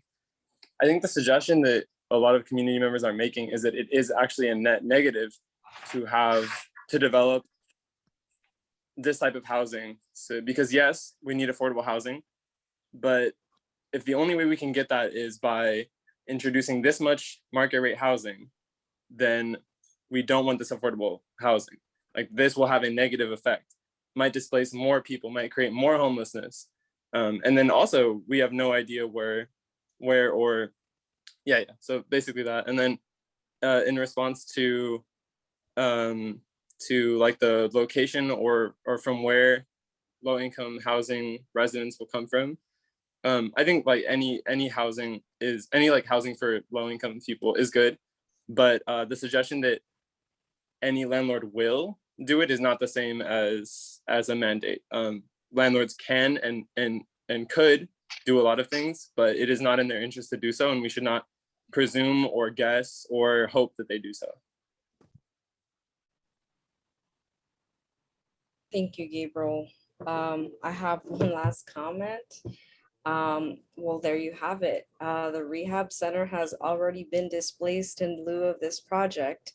For the representatives moving forward, I would not like to hear the project being described as development on an empty parking lot, because that's not the case. And even if the rehab center was still there, our community members communicated that it's not an empty parking spot. It was literally an open space for the community rehab center that they use daily, and it was repurposed. It was not just for parking. And now that we know that they are no longer there, we already know that the displacement has started. Everything that you say as representatives holds a lot of weight. Do not continue to gaslight or contribute to the erasure of the community here. Because we know what's going on. And I am very grateful that our community participated in today's meeting, because without those comments, this would not have been brought to light. We would have only heard one narrative here, and as we can see, it was not a transparent narrative. And just very quickly, in terms of another example of the way covenants do not hold weight long-term, I was a part of the emergency relief program for Los Angeles during the eviction crisis during COVID-19. When a tenant moves out of low-income housing, that unit is no longer low-income. We lose that space. The owner can bring it right back up to market value. And during COVID-19, so many low-income tenants were evicted. Despite the moratorium, Los Angeles lost a significant amount of low-income housing. And it's a true crisis that luxury development will never fix. And that's all I have to say today. And I just want to thank the public one more time for taking your time to participate in today's meeting. Thank you. Great. Thank you, everybody. Thank you, presenters. Thank you, board and public. All right, and then I guess we're going to move on to the next item. Thank you. Thank you, guys. Thank you. Appreciate you taking the time. All right. Thank you. Thank you. So we're going to move on to the final item here.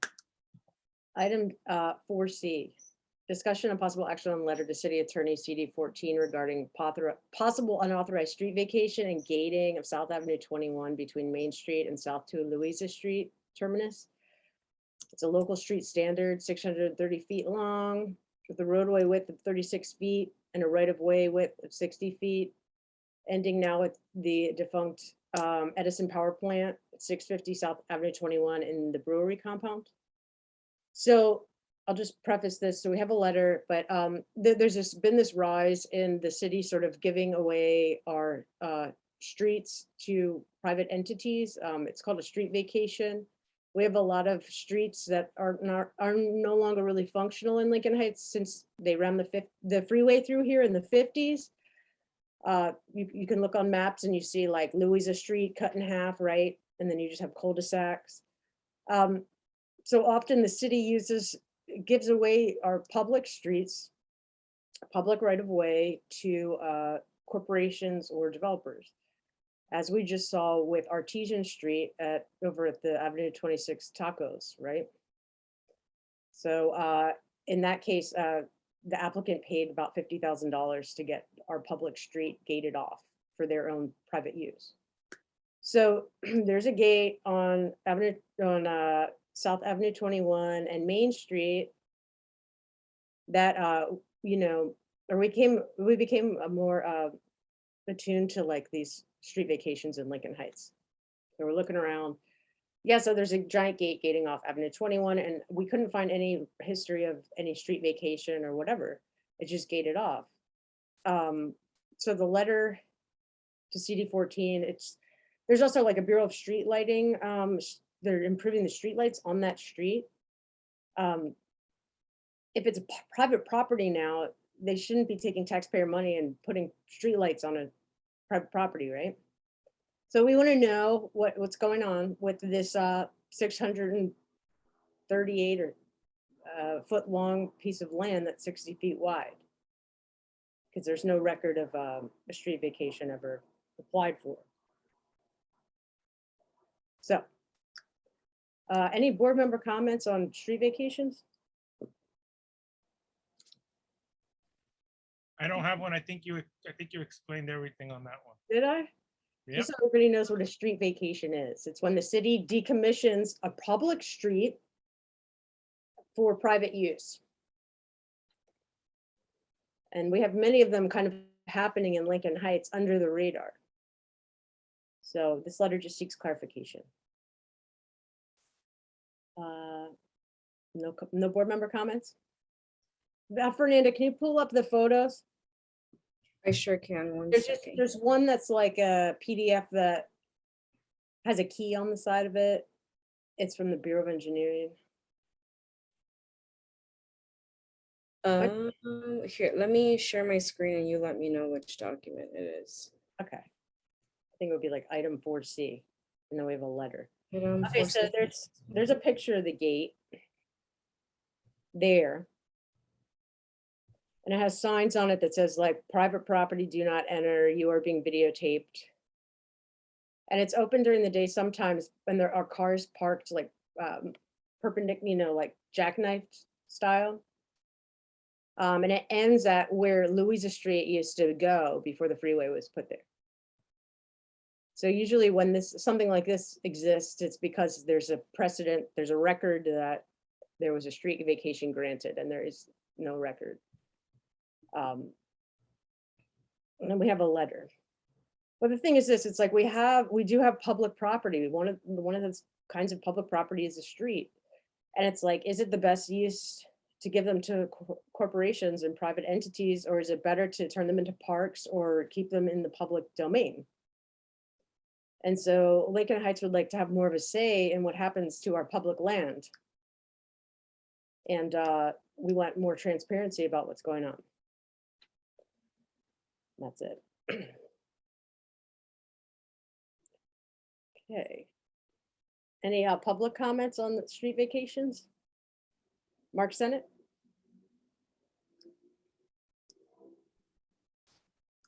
I have Mark Sennett. Hi, Sarah. How are you? Hey. Okay, my name is Mark Sennett, and I am a resident at the Brewery Arts Colony that you guys are talking about. I've been living here for 16 years, and I'm also the lead security officer for the property. I've been here, working here now for 21 years.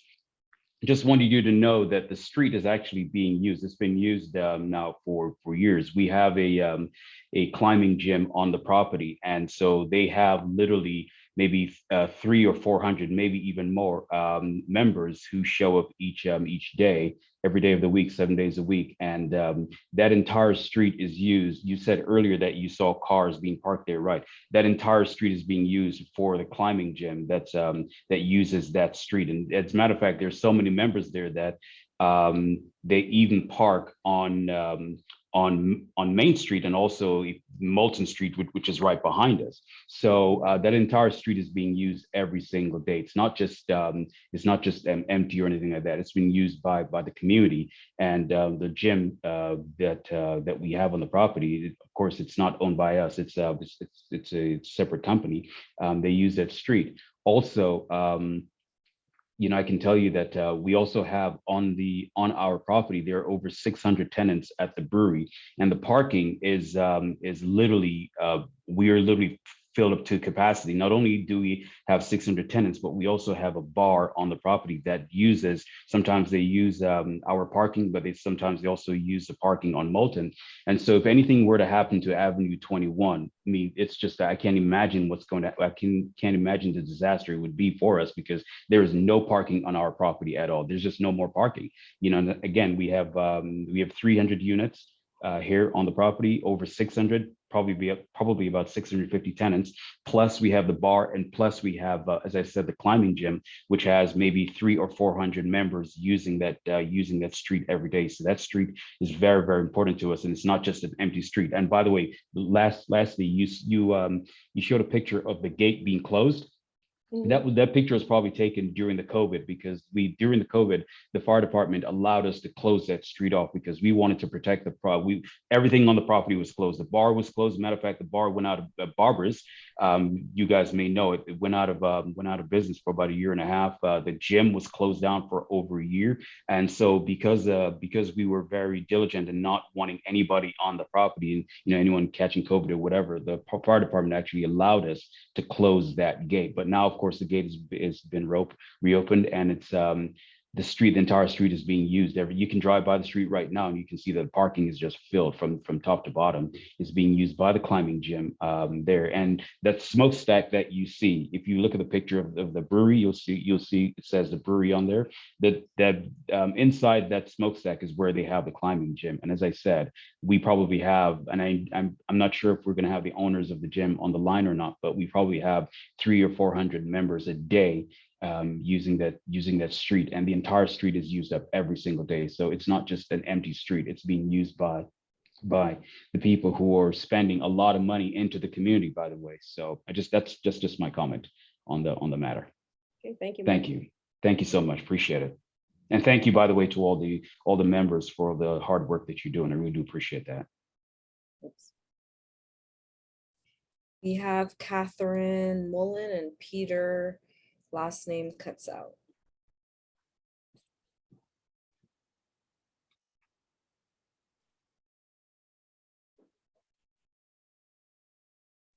Hi there, can you hear me? Hello? Yes. Okay. Hi, thank you for taking the comment. I am the owner of the climbing gym with my husband, Peter Sedman, and we're just very happy to be a part of the Lincoln Heights community for the last 10 years. We are also, I appreciated how Sarah, the board president, is connected to the history of the community. We really appreciate being in a historic cultural monument in the Edison building. It's the Edison Power Company Steam Power Plant number 3, and that's the one that has a smokestack. If anyone listening would like to come in and take a tour, we can show you the smokestack, and it's a really cool adaptive reuse of the space to have a gym in it. We were hit pretty hard during COVID, and that is when the gate was closed. So I read in Sarah's letter that it said, we're closed for a decade. I would respectfully request that part of the letter be modified, because the landlords did ask for that gate to be temporarily closed, but to my knowledge, it's never happened since the pandemic. Restrictions allowed the gym to reopen. And as Mark was saying, we are able to, use that space as parking. It is not monitored, in the sense that you don't have to be a member of the gym to use it. You can simply use it if you're, going to Wendy's Tortas, or, you know, you can use it. There's no guard there. And anyway, I hope that the status quo of it, you know, being as it is, which I guess has been like it has been for the last few decades, I hope that that's maintained. I know that a lot of our neighbors, such as the Aikido studio, and, you know, just some of the artists who have art studios on that street, use it for their own parking. And, you know, I definitely, I guess every spot of land in LA is somewhat fought over, but I don't want you guys to have the impression that it is not used. It certainly is. And, you know, I don't want to tell the board what to do, but as a constituent and a stakeholder, I definitely don't want the status quo to be changed too much, in that I fear that our business would be negatively impacted. Okay, thank you.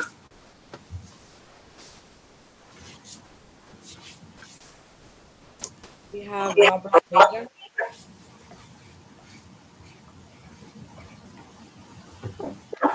I might want to say something.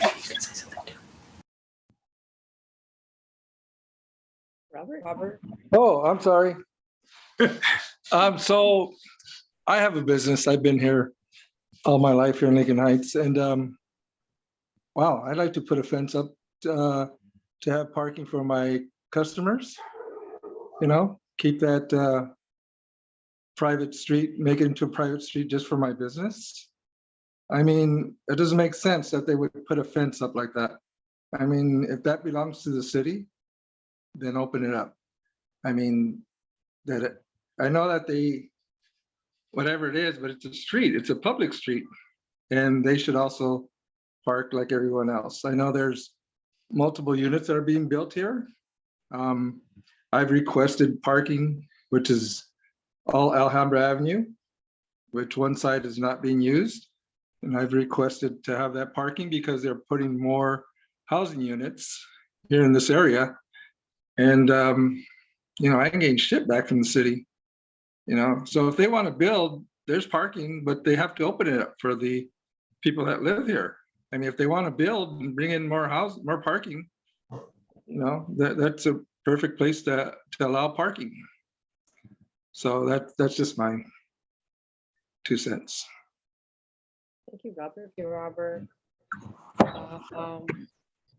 I see Catherine raised their hand again.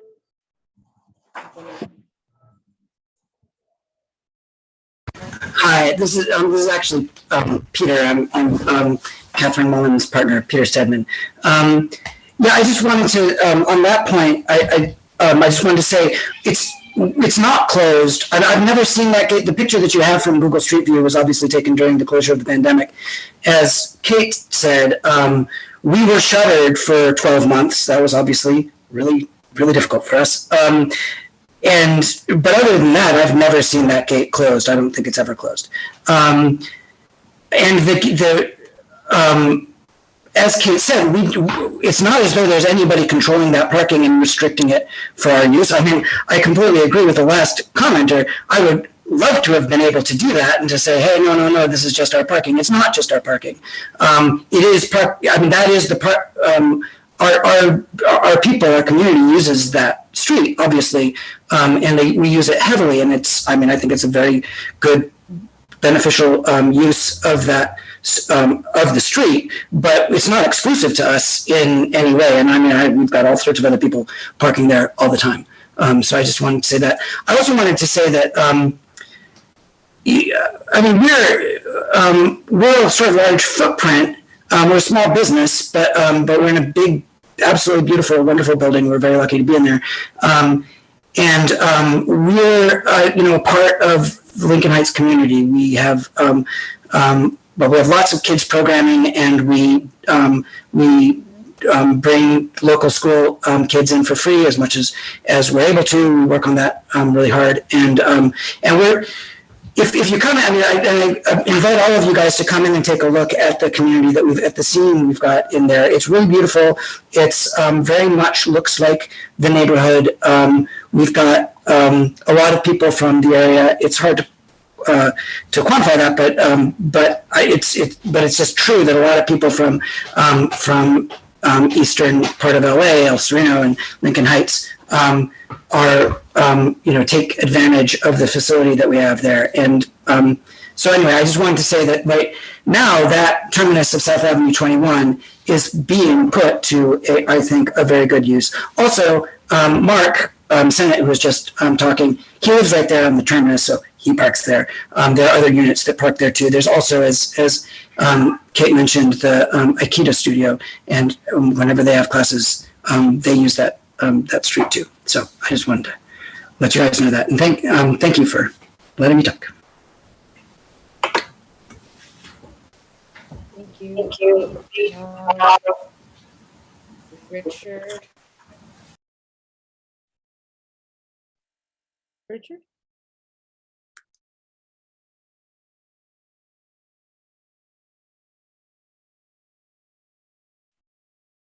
Right, I'll go back to Richard.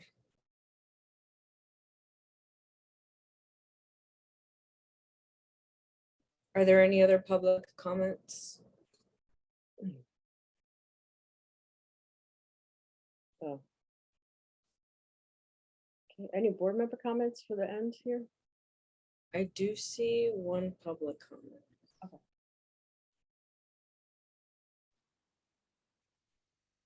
Mark Sennett. Hey, Sarah.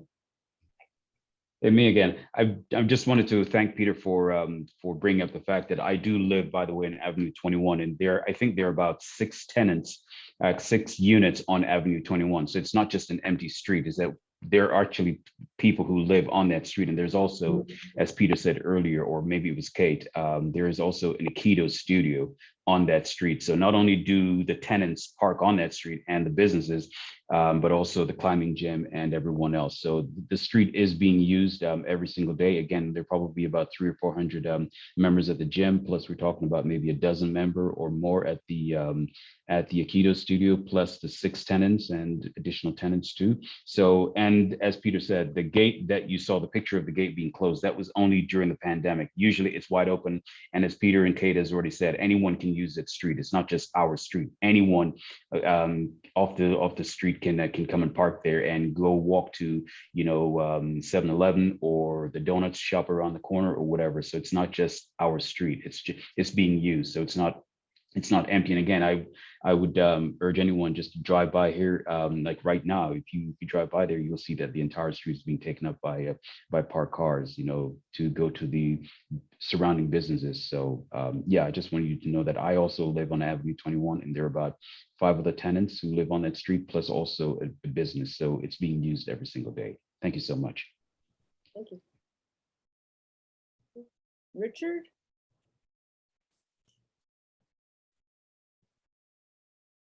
Okay, well, his hand must be stuck up.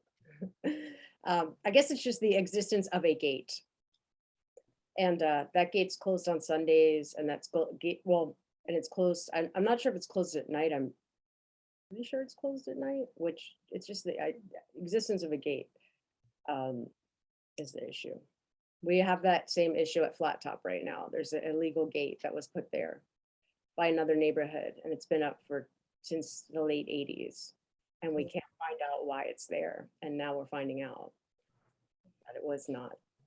I take that freeway exit pretty frequently. And if I think back, I feel like I do see the gate closed a lot of the times. And I really don't think that I'm making that up. And in terms of who is using that parking space, I mean, who is using that parking space? Is just the brewery? I think that a lot of issues or where people like the public has issues with is just the exclusion of it. That public space should not be exclusive or catered to only a specific part of the community. And I mean, that's all I have to say. Any other board member comments on this before we move? I don't have any, but I'd like to make the motion. Okay. I'd like to make the motion to approve the letter. I second that. So with that, Can I say something real quick? yes. Richard, Oh, no. I took the advice and I see a private property sign. oh, he's at the location. Yeah, Yeah. Nice. Thank you, Richard. for Coming sure. back. Richard, can you Is do there- me a favor? Can you get close to it? There should be a municipal number on there because the owner has to either state, let me see. Backwards. No, we see it good on our side. LAMC 41.24, PC 602. Yeah, see? Yeah. very LAMC welcoming. 41.24, PC 602L. Closed to the public. No entry without permission. Okay. And it's 24-hour shreddings. All right, that's it. Thank you. Thank you, Thank you, Richard. Richard. Thanks for the advice. All right, so we have a first and a second, so we'll move to a roll call vote. Motion is to approve the letter. Right, so motion to approve the letter seconded by Mr. Adams. A yes vote is to approve the community impact statement. A no vote is to not approve it. Sarah Clendenning, Yes. Vincent Chente, After seeing that sign, yes. Fernanda Sanchez, I agree with that, yes. Benny Madera, Yes. Melanie Bolomo, Yes. Mr. Adams, Yes. Nancy Stella. Yes. It's unanimous, motion carries. Motion carries. Thank you, everybody. All right, so we're gonna just move on to the last couple items here. Future agenda items. Anybody have any future agenda items? Anybody from the public, any board members? I see one public.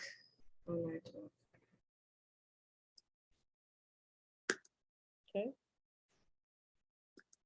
I don't have any at this time, but I encourage the public and board members to submit them into the committee members through Sarah or anybody that's on the committee. Yep. And we will agendize them. Sarah, do you want to give your email out?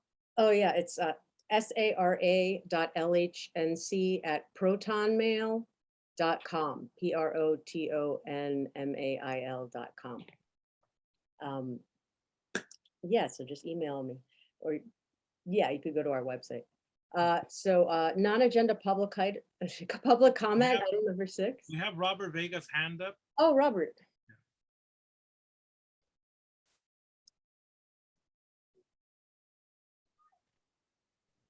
Can you hear me now? Okay, now the issue on the parking, office, and the only thing I've gotten for the parking for Alhambra Avenue has been a stop sign. As I mentioned earlier, with all the apartment units going up, with the what is it, the one on Johnston, which is a complete whole block. Here on Central, they're building an 18-unit condominium, and down the street, they're gonna be building another one. On Daly, I'm sure they're gonna be building more. And I've been requesting parking for Alhambra for some time now. How do I go about it with you guys? I mean, I'm on CD 14 now. I'm not CD 1 anymore, so I'm not sure how this shit works. Excuse my language. Vince, can we answer? Sure, go ahead. I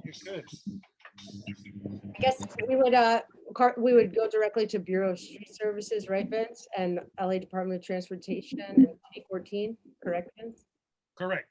And that's only if it's in our district, and I don't know what district he's in. No, he's on Alhambra Ave right there on Off Central. Okay, yeah.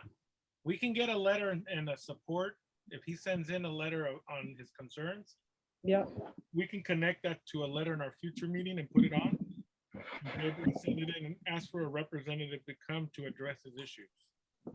Okay, so can you put me on one of your board meetings or wherever it is? Vince, we would do it at next month's pluck, right? Or would we do it at the next general board? We can do it at the next planning and land use. Yeah. Okay, so that would be next month about this maybe the 16th of third week of next month. Okay, so I'll just present something to you guys. Yep. Okay, thank you. Okay, cool. Thank you, Robert. We have another public comment, Catherine Mullen. Yeah, thank you. I just wanted to correct the record about the gate being closed. The gate is never closed on Sundays. Our business is open on Sundays. The gate is never closed at night. And so, Ms. Sanchez, it's just, you have, I can imagine that you did see it for a long time during the closure that it was closed, but it's just, you actually have not seen it closed since then. I know because I'm there all the time, and the gate is never closed. I just wanted the record to be corrected. Thank you. All right. So, public comment. Whoops. Sorry. Fernanda, I can't hear you. Oh, we have Richard's hand up. Richard, are you saying when we're getting kind of out of order here? We were at public comment. But I'll be patient. Go ahead. no, I mean, what's your comment, Richard? It was just like an experience with the lofts over there at the EPS. But I'll just bring it up another time. Okay. All right. Thank you, Richard. For sure. Okay. Bye. So non-agenda public comment. Anybody have anything to say about something that's not on the agenda? You have 2 minutes to speak. Anybody from the public, please raise your hand or press *9. This is kind of our final item. If there's anything you want to get off your back or talk about in Lincoln Heights, about land use. I don't see any. Okay, so we're at our final item. Vince? So I'd like to make the motion to adjourn. Do we have a second? A second. Sarah seconds. Is there any opposition? I don't see any. And abstentions? Don't see any. Any no's? Don't see any. Our meeting officially ends at 8:04 today. Thank the board members and the public for attending. We hope to see you at our next council and general board meeting. Thank you, guys. Thank you. Bye. Thank you. Good night. Bye.